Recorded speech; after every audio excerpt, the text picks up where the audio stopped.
ያገባሽ ለምን ሰው ምንድን ነው የምትላቸው? እኔ የምላቸው ምናልባት በጣም ነው የሚያሳዝነው። ባልሽ ይወድሻል ብቻ ሳይሆን ይሞትልኛል በያቸው። እሺ እኔ ፍቅር በጣም ነው የማፈቅርሽ። ላፊቸው ጠና ያለች ሴት ስታገባ ጠዋት ላይ ትኩስ ገንፎ ባፍህ ታጎርሳለች። ሰላም ጤና ይስጥልኝ ውድ የተከበራችሁ ቤተሰቦች ማለት ነው። መግቢያ ላይ እንግዲህ እንደሰማችሁት ምንድን ያለችው ኮመንት ላይ ብዙዎች እንዴት ነው ይወድሻል ወይ ብለው ይጠይቁኛል። ትወደኛለህ ወይ ብላ ስጠይቀው ምን እንዳለ አይደለም ይወድሻል ብቻ አይደለም ይሞትልሻል በያቸው አለ። ይሄ ማለት እውነትም ይሞትልሻል አላምነውም። ሲቀጥል ደግሞ ጆሲ ያለው ራሱ ትምህርት ነው።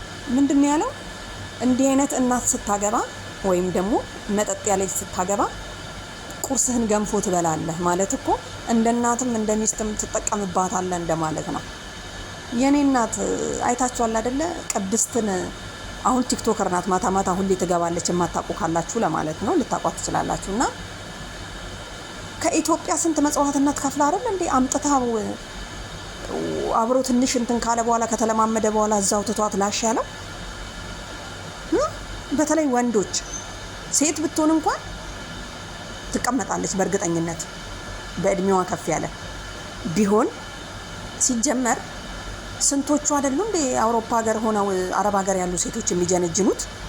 ቢያንስ ከ40 እስከ 60 ያሉ ወንዶች ምን ወሰዳቸው? ምን ወሰደባት? እኔ በዚህ እንትን አይደለም። ምክንያቱም ልጁ አብሯት የሚኖር አይመስለኝም ሳስበው፣ ውስጤ ይነግረኛል። ሊበላ ነው ጆሲ እንዳለው ሊበላ ነው የገባው። አያችሁ አይደለ እንዴት እንደምትቀባው። ጭራሽ እየሳመች ምናምን ነው ማንን ለማስቀናት እንደሆነ ያዝልቅላችሁ። ሌላ ምንም አልልም። ግን የኔ እናት ተጠንቀቂ። ይሄ ወጠጤ በልቶ ላሽሊል ነው እንጂ አንቺን ሊረዳሽ ወይ ደግሞ ካንቺ ጋር የፍቅር አጋር ሆኖ ሊዘልቅ አይመስለኝም ማለት ነው። እና አብዛኛዎቹ ሆይ ሆይ የሚሉት ላንቺ አዝነው እንዳይመስሉሽ። ጂጂ ገብታም እንዳለች ታውቃላችሁ። ከዚህ በፊት እኮ ጎረምሳ ገብታ ከዛ በኋላ ከተጣሉ በኋላ ወጥቶ አንቺ እንዲነሽ ያላላት ነገር የለም። ስሙን መጥራት አልፈልግም፣ ምክንያቱም የሰማችሁ ሳምታችኋል። ትላንት ግን ላይቭ ላይ ገብታ ምንድን ያለቻት? ደጋረክሽ ለኔ ፈልጊልኝ። ይሄውን ሞራል መሆኑ ነው። ያጣፍጥልሽ ትዳሩን ያጣፍጥላት፣ ግን መጠንቀቅ ያስፈልጋል። ምክንያቱም እዛ ሀገር ስንቶች አሉ አይደል እንዴ ሚስት አጥተው ይሄው ቲክቶክ ላይ ትዳር ነው የምንፈልገው ብለው እኔ አሜሪካ ነኝ፣ እኔ ጀርመን ነኝ፣ እኔ እንዲህ ነኝ፣ እዚህ ያለች ነው የምፈልገው ምናምን የሚሉት ምን ወሰዳቸው? ላንቺ አይመጡንሽም?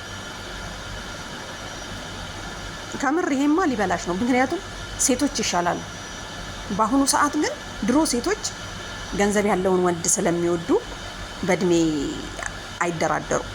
ገባችሁ? ምክንያቱም ወጠጣው ጋር ምንም ነገር የለማ። የአሁኑ ወንዶች ደግሞ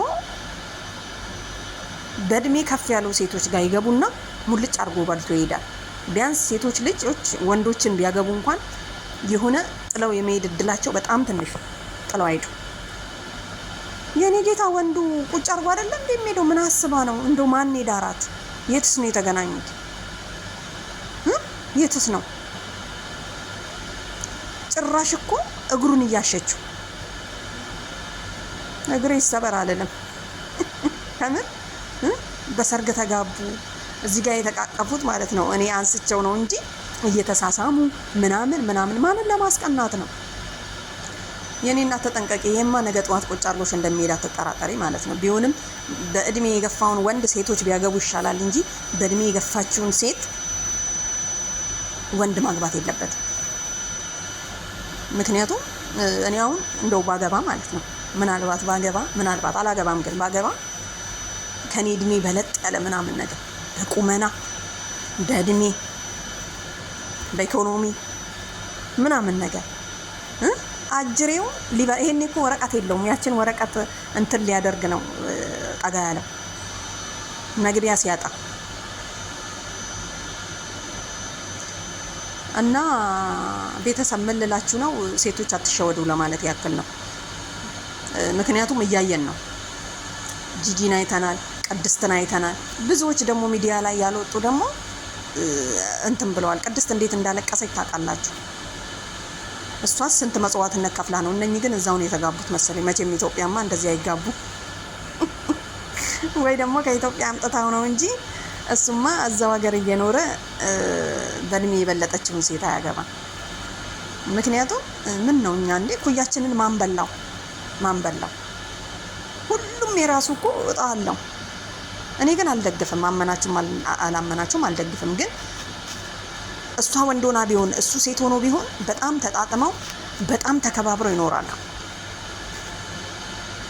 ግን ሴቶች ደግሞ ከፍ ብለው ወንድ ዝቅ ሲል ጥሩ አይደለም። አንደኛ በሰዎች ማስተያየት አሁን የመጣ ነገር በሰው ለሰው አልኖርም ምናምን የሚል ነገር አይነፋም። ምክንያቱም አለ አይደለ ቢያንስ ለሞራል እና ያጣፍጥላችሁ። አንቺ ከተመቸሽ ግን ተጠንቀቂ። እኔ ሳስበው ሊበላ የመጣ ነው የሚመስለኝ። ለማንኛውም አመሰግናለሁ።